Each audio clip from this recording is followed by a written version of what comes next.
I transmigrated into a novel. The good news is I became the rich heir of a powerful family. The bad news, I'm actually the real young master who was switched at birth, hated by everyone. Worse still, the story is about to end. According to the original plot, the fake young master is about to inherit the family business. And my girlfriend, Willow, the moment she hears the Wong family abandon me, immediately dumps me and runs off with the fake heir. The subtext of what she says is clear. She wants to be Mrs. Wong. As for who Mr. Wong is, that doesn't matter. Meanwhile, I'm kicked out of the house, homeless and wandering, fighting stray dogs for scraps in the trash. Such a tragic storyline. Leaves me with zero will to live. I look up at the bright blue sky, my expression peaceful and calm, ready to give up and follow the path of the original protagonist. As I seriously debated whether dying in a car, crash, or jumping off a building would be more dignified, a group of passing robbers dragged me into their van. One of them pulled out a knife and pressed it to my throat, grinning wickedly as he said, "Don't move. This is a robbery. Call your family and get them to send 5 million for your ransom. If you dare scream for help, I'll send you straight to hell." Looks like the heavens do have a plan after all. I smiled in relief and nodded, then opened my mouth and shouted at the top of my lungs, "Help!" Chapter 01. The scream was sharp enough to tear through eardrums, leaving the two robbers stunned on the spot. One of them quickly slapped a hand over my mouth to muffle me, growling viciously, "Wanna die now or what?" I shook my head hard, eyes gleaming with anticipation as I struggled to mumble, "Really? I don't believe you, go ahead. Prove it." To my disappointment, the robber had no intention of doing so. Instead, he pulled my phone out of my pocket, unlocked it by scanning my ready-to-die face, then slid his thumb to call the most recent contact, Alicia. After an agonizing wait, just before the call was about to disconnect, it finally connected. Before the robber could say a word, Alicia's shrill voice exploded in the cramped fan like a banshee on steroids. "George, can you stop clinging to me like a damn piece of tape? How many times do I have to tell you? I will never acknowledge you as my brother in this life." That last line was shouted with such righteousness it echoed. The robber blinked, clearly caught off guard by her aggressive energy. But staying professional, he snarled into the phone, "We've got your brother. If you don't cough up 5 million, we'll kill him." Alicia scoffed, her voice rising another octave. "George, is this your brilliant new scam? Faking your own kidnapping to get money? Ha! I'm telling you, cut the crap. It's so fake. Besides setting up shady traps for Makoto, what else can you do? You want to kill him? Go ahead. We're not paying a single cent." From the other end, the fake young master, Makoto, spoke gently. "Sis, maybe he's just doing this to get attention. Let's just check on him. If he gets desperate and does something reckless, it might get serious." Alicia lowered her voice and said, "Makoto, you're just too kind. Someone like him, a cowardly leech who only thinks about how to suck more money out of the Wong family. You really think someone like that got kidnapped? This is just a bad script he wrote and starred in himself." Then the call cut off abruptly. Silence fell in the van. After a long pause, one of the robbers turned to the other and asked, "Didn't they say George was the real heir of the Wong family? Why does it seem like the family prefers that imposter instead?" They both turned to look at me, scanning me from head to toe. I stared back solemnly, then reminded them to show some basic respect for their own profession. I said, "What are you staring at? Hurry up and kill me. There's only 30 minutes until sunset. If you wait too long, are you planning to spend $20 feeding me dinner too?" Chapter 02. As long as they kill me, I can finally be free of this hated by everyone identity. I do feel a little sorry for the original protagonist who's now missing.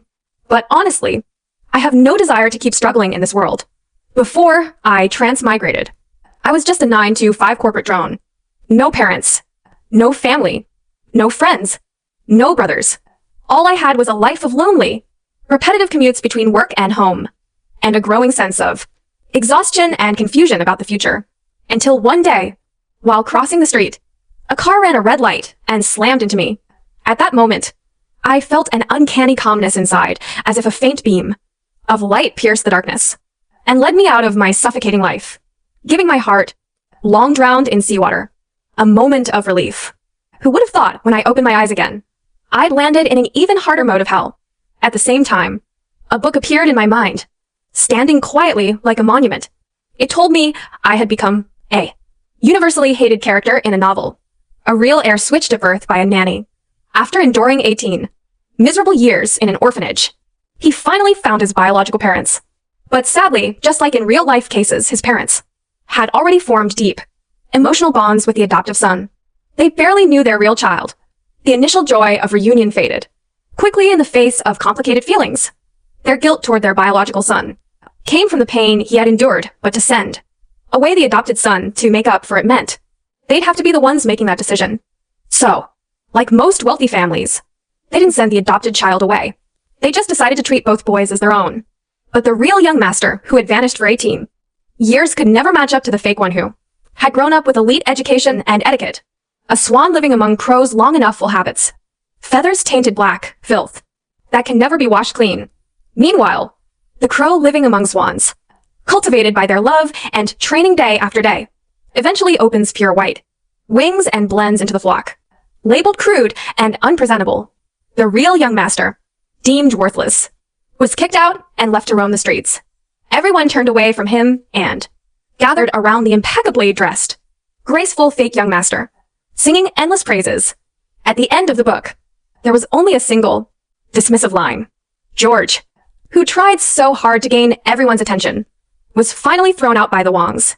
Penniless, he wandered the streets and eventually died at the hands of the kidnappers who never got the ransom.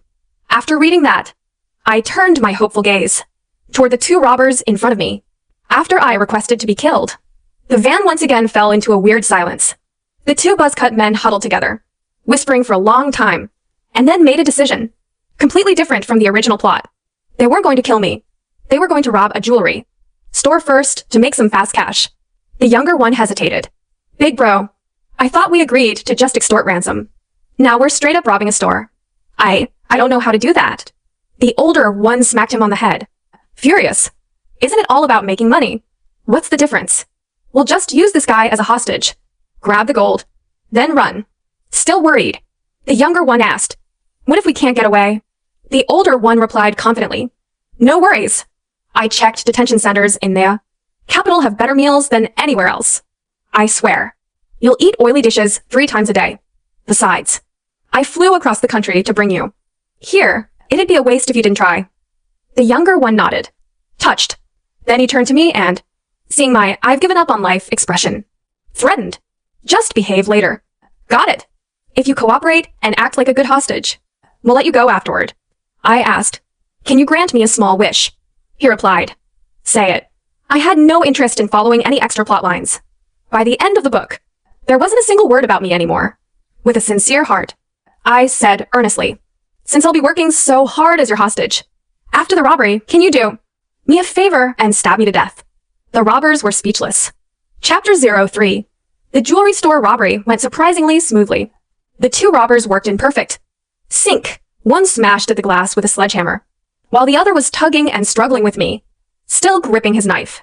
He yelled, that's my knife. Let go.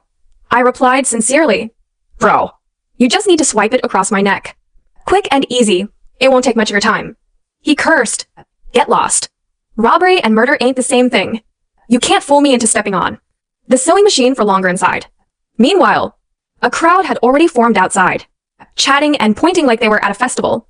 One person said, wow, such a primitive robbery method. Another commented, see that shatterproof glass? Not easy to break. Look how exhausted the guy has been smashing for ages and still hasn't broken a single panel. And someone else added, welcome to the stream, babies. Today we're live streaming a jewelry heist. Smash that follow button. Big thanks to our top supporter, Alicia, for the Heart Bunny gift. To answer your question, we're broadcasting live from the corner of South Alley Street. Besides me, there was another girl still inside the store who hadn't escaped in time, dressed head to toe in expensive designer brands.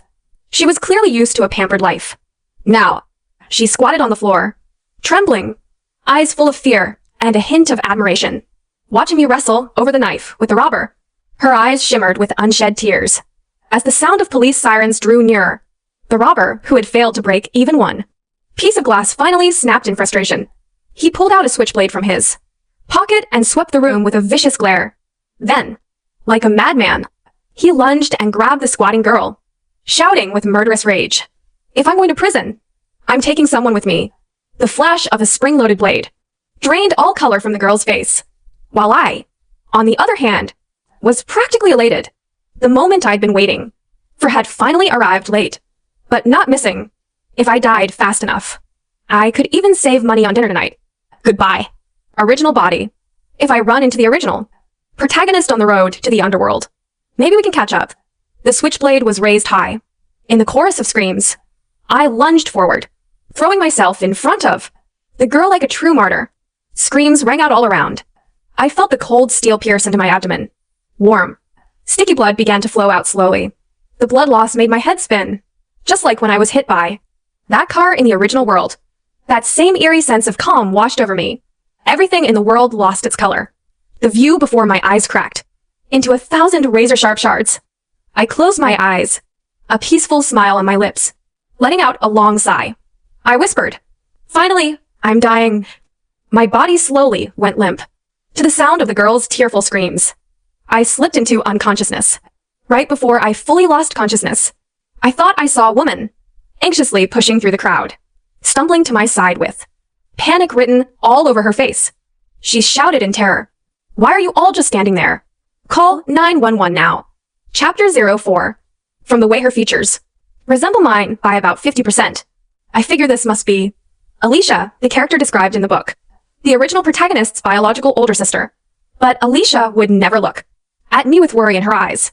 According to the novel, ever since the original protagonist returned to the Wong family, the person who hated him the most was her.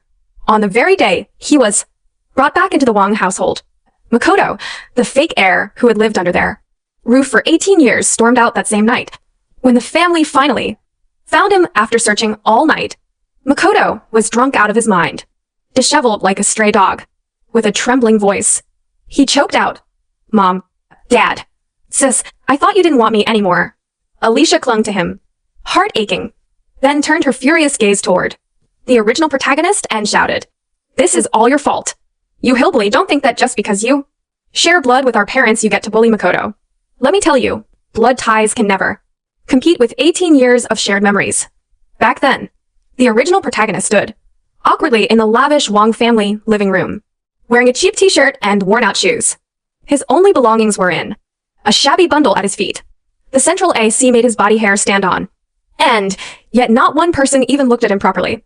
Someone like that, who didn't fit into the upper-class world at all, was bound to be disliked. No surprise, everyone silently resented his sudden reappearance, breaking the long-standing peace of the Wong household. From that day forward, the original protagonist began a year-long journey of groveling and trying to win back the family's affection. But all he got in return were looks of contempt and cruel nicknames. Loser, embarrassment, dead weight. In the end, he was accused of bullying and framing Makoto. The Wongs kicked him out with nothing, no home, no family, no support. Now it's me who's inherited this tragic fate. Sorry, but this dull, colorless path, the original protagonist may have walked it, but I won't stay here even a minute longer. Chapter 05. The strong stench of antiseptic filled my nose. I forced my eyes open, and turning my head, I saw Alicia's face, her brows slightly creased in concern. All this overtreatment. I just wanted to die, and somehow they made it look like I was fighting to live. I finally ran into some robbers, yet the knife missed every vital organ. Only a minor flesh wound. If I want to pull off a fake death and vanish act, I'll have to try again. In the original plot, George dies at the hands of the robbers when the ransom never comes. But something must have gone wrong. I was captured by the same kind of criminals. Yet here I am, completely fine. Did I not cooperate enough? Was my desire to die not obvious enough? This unexpected vitality was deeply irritating. Alicia's voice made it worse, harsh and grating as she snapped, "George, if you didn't keep doing attention-seeking crap with zero dignity, maybe we wouldn't have just stood by while you nearly died." I cut her off coldly. "Shut up." The original George tried so hard to please them. "I won't." Lying on the too-soft hospital bed, something was digging uncomfortably into my neck. I reached up and tugged, turns out.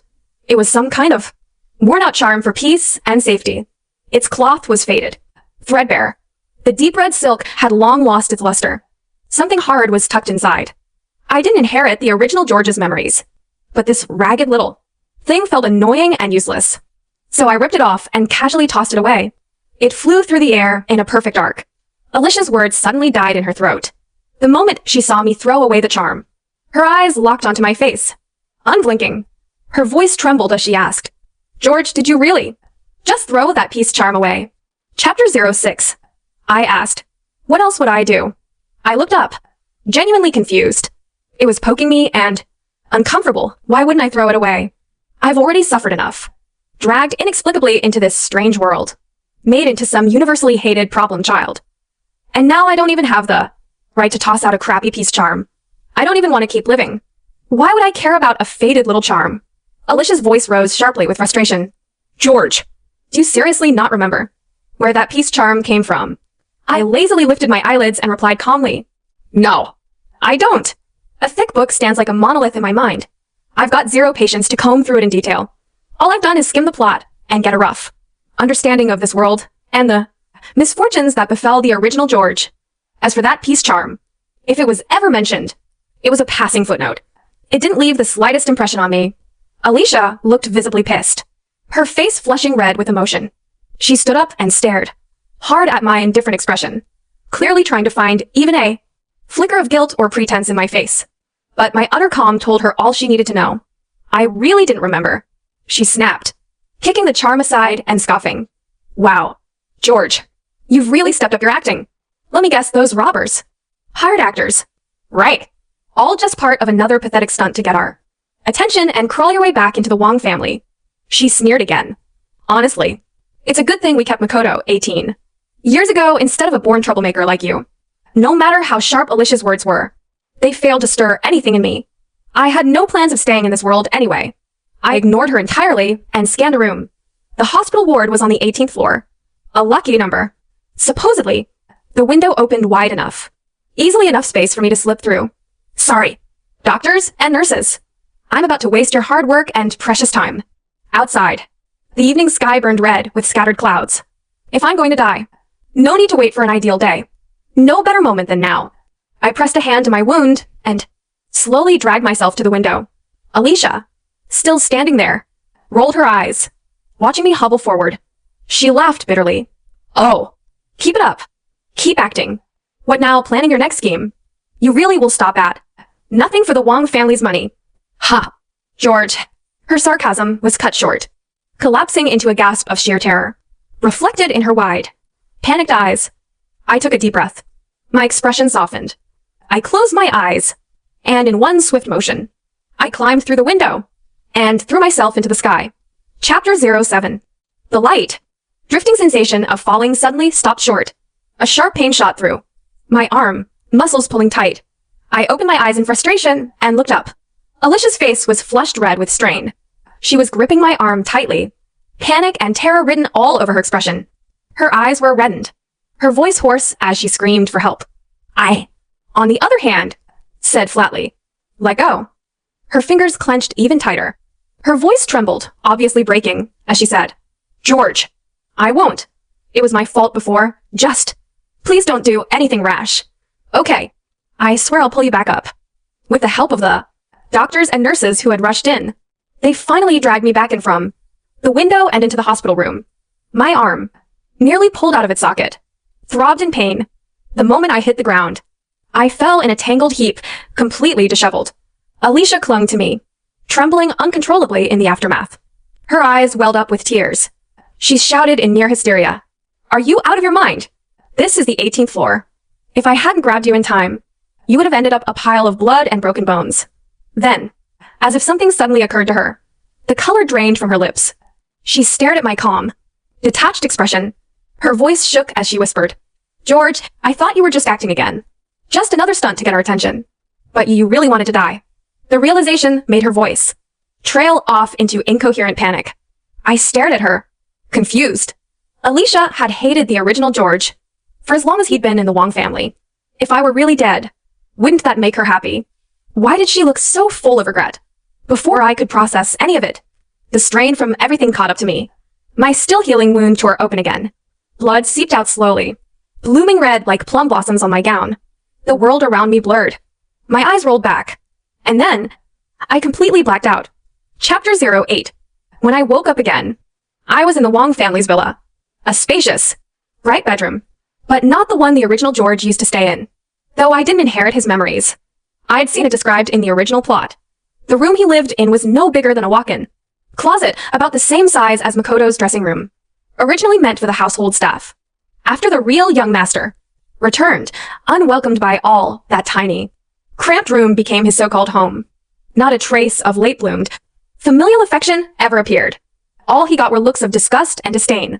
When the lights of the day dimmed and night fell, I could clearly hear the argument coming from the living room. Alicia's voice rang out. Emotional. George really doesn't want to live anymore. He almost died in front of me twice today. Then came Mr. Wong's stern voice, full of authority. George may be my biological son, but from the moment I first laid eyes on him, I could see all the bad traits carved into his bones. Kid's already been corrupted. Why else would he come knocking on our door? Of course it's for our money. He scoffed. All this talk about suicide, it's just him trying to make a scene, get media attention, and pressure us into handing over cash. To be fair, Mr. Wong wasn't wrong about one thing. It was the original George, who sought out the Wong family.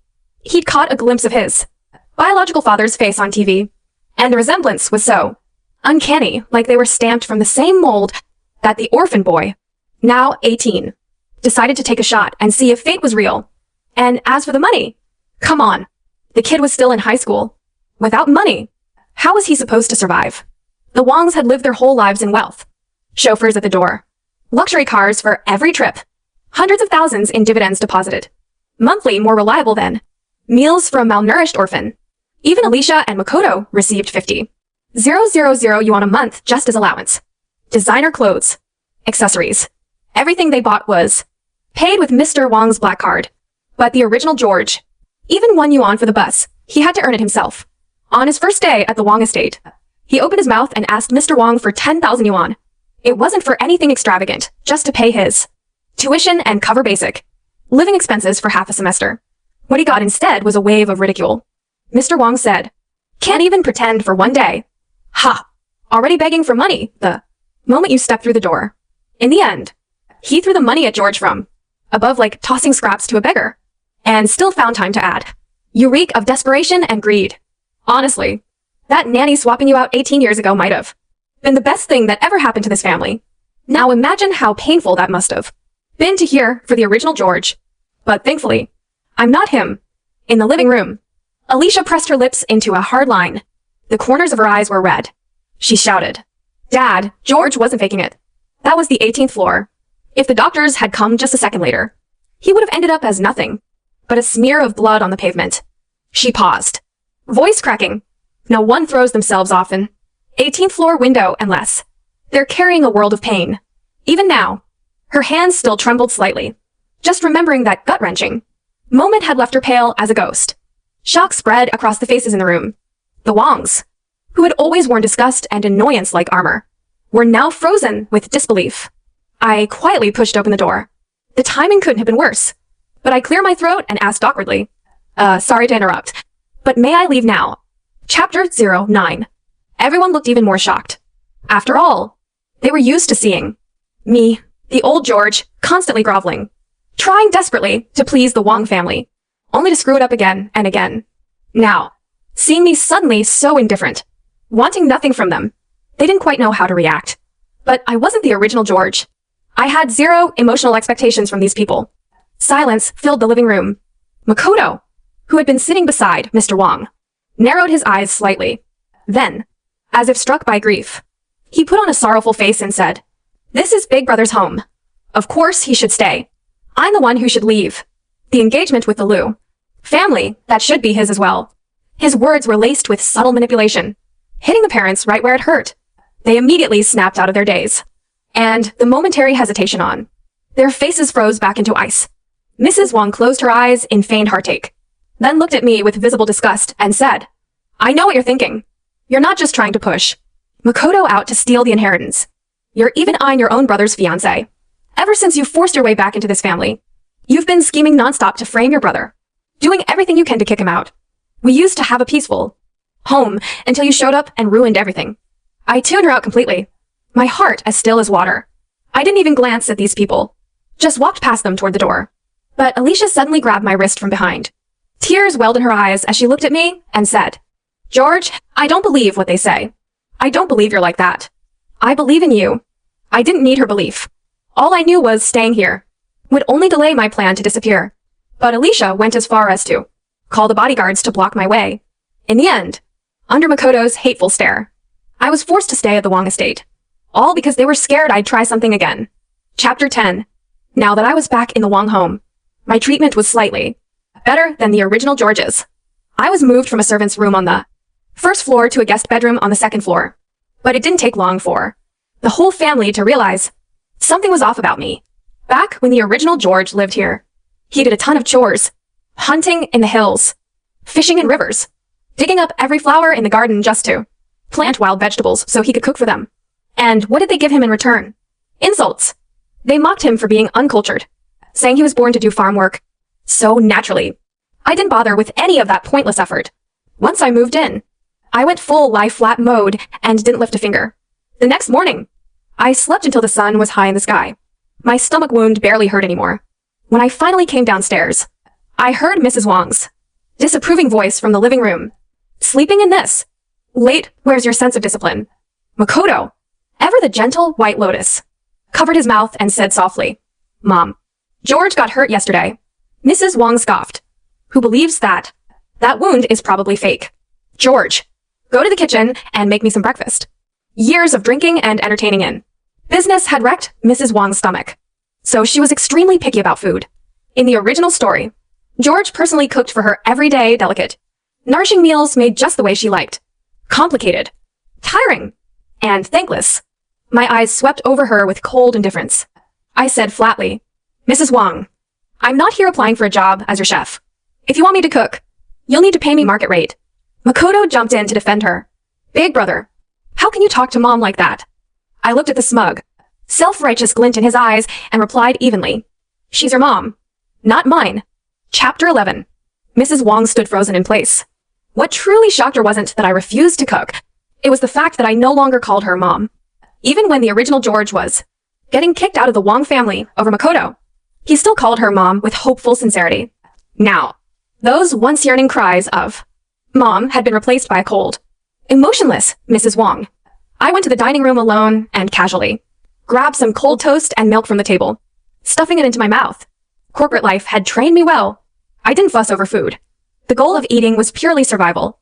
Makoto, seeing that I no longer clung to Mrs. Wong like before, immediately seized the moment to play his usual performance. He came over to me, eyes filled with artificial guilt, and said, "Big brother, I know you've always liked Miss Liu, but we're getting engaged in a couple of days. Let's not let something small like this ruin our brotherly bond." He stared into my eyes, practically begging for a reaction, waiting for me to flare up, accuse him of stealing what was mine, so he could pretend to take the high road and offer a fake, magnanimous concession, and make himself look even more virtuous in front of Mrs. Wong, so that she'd be even more convinced I was beyond saving. But after hearing him out, my eyes lit up, not with anger, but calculation. Now that I was living under the Wong roof, Alicia had turned into something like a 24/7 security camera, watching my every move. Terrified I'd try to kill myself again. Even staying an extra minute in the bathroom would have her banging on the door like a SWAT raid. But on the day Makoto and Miss Liu got engaged, with a mansion full of guests and all eyes elsewhere, wouldn't that be the perfect opportunity to leave this world? As for whether I liked Miss Liu, I let out a cold, dry laugh. My mind was a blank slate. I didn't even know what she looked like. So how the hell could I possibly like her? Chapter 12. The engagement between the Wong and Liu families had been planned over a decade ago. They were just waiting for Miss Liu to turn 18. And now, the union was finally official. The banquet hall was lavishly decorated for the occasion. Makoto, dressed in a sharp suit, sat at a gleaming grand piano in the center of the stage. A spotlight shone down on him, drawing every envious gaze in the room. His fingers danced across the keys, playing a piano piece with effortless elegance, fluid and flawless. I sat quietly in the far corner, and in that moment, I suddenly understood why the original George had been so unwilling to let go. Makoto had grown up pampered. His allowance was more than he could ever spend. His parents poured endless money and energy into shaping him layer after layer of polish. until he became this dazzling figure, soaking in everyone's admiration. All of this should have belonged to the original George. The life he was meant to have was stolen and replaced with hunger, beatings, and fights in a cold orphanage, while Makoto received a 300,000 yuan motorcycle for his birthday. George was in the middle of a bloody brawl over a 50-cent candy, and even after managing to find his real family, his parents dismissed him as crude and unrefined. In a world where value was everything, he had none. Everyone hated him. Worst of all, the nanny who had switched the babies was long dead. Nothing remained but 2 boys living swap lives, and no way to make it right. The song ended. Makoto walked over to me with a smile, straightening his collar. "Big brother," he asked, "how was my performance?" I swallowed a piece of roast meat, wiped my mouth, and said with a puzzled look, "It was fine. Sounded like you were fluffing cotton. If you've got nothing better to do, might as well chew on some lighters." Makoto could barely keep up his pretentious facade. He leaned closer, voice low and gritted between his teeth. "George, you came back too late. In this world, not even your biological parents will care about someone who brings nothing to the table. You understand that, right?" He wasn't wrong. To the Wongs, I was worth nothing. Whispers from the crowd floated into my ears, not even bothering to keep quiet around me. "That's the real Wong son." "Right." "Yeah. Totally rough and uncultured. I heard he grew up in an orphanage and asked for money the first day he came home. Raised outside for too long. Already ruined. If I were the Wongs, I wouldn't claim someone like that either. Embarrassing." They weren't lying. The Wongs had never liked me. To a wealthy family, a child either expands the business or forges powerful alliances. If you can't do either, you're just dead weight. But the feeling was mutual. To me, the prestigious Wong family meant nothing. In this room full of people, raising their champagne glasses, showering each other in fake praise, I quietly slipped out through the back door. I stood atop a tall rooftop. The wind was soft and gentle as it brushed past my face, and for the first time in a long while, I felt calm. The suffocating pressure in my chest lifted, just at the thought of leaving this strange world behind. Sure, my little jump would disrupt their perfect engagement party, but I doubted anyone would mind such a minor hiccup. If anything, they might even cheer, celebrating the departure of the universally hated black sheep. I opened my arms and took in the rich, sweet scent of roses.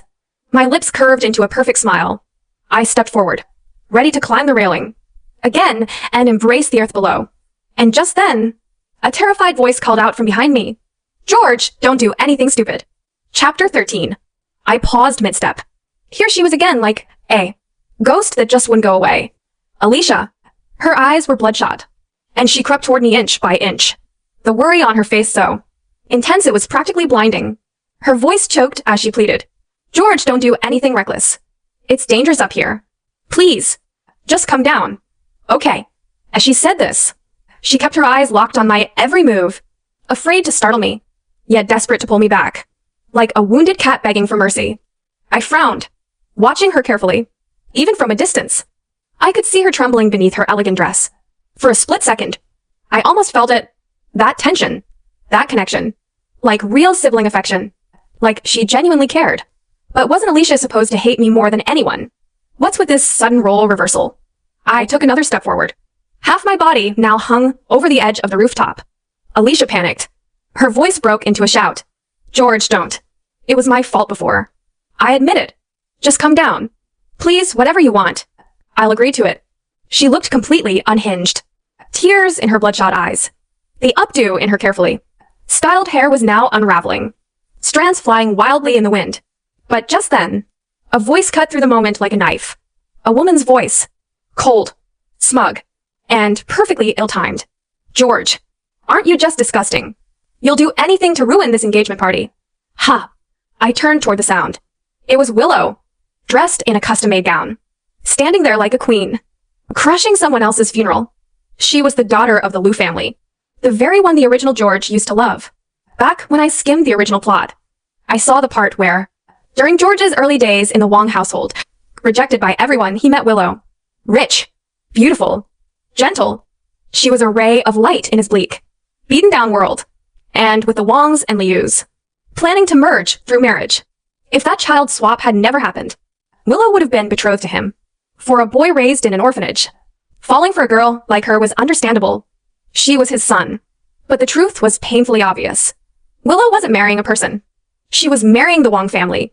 And Makoto, the polished, legitimate heir, was the obvious choice. What chance did George, who had nothing, ever stand?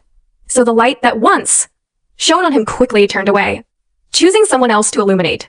It was doomed from the start. A love story that never had a future. A brutal reality that left George bleeding alone. Willow looked at me with utter disgust. When she saw me swaying on the rooftop's edge, her voice dripped with contempt. Go ahead and jump. George, if you don't, you're not even a man. Even if you do die, I won't care.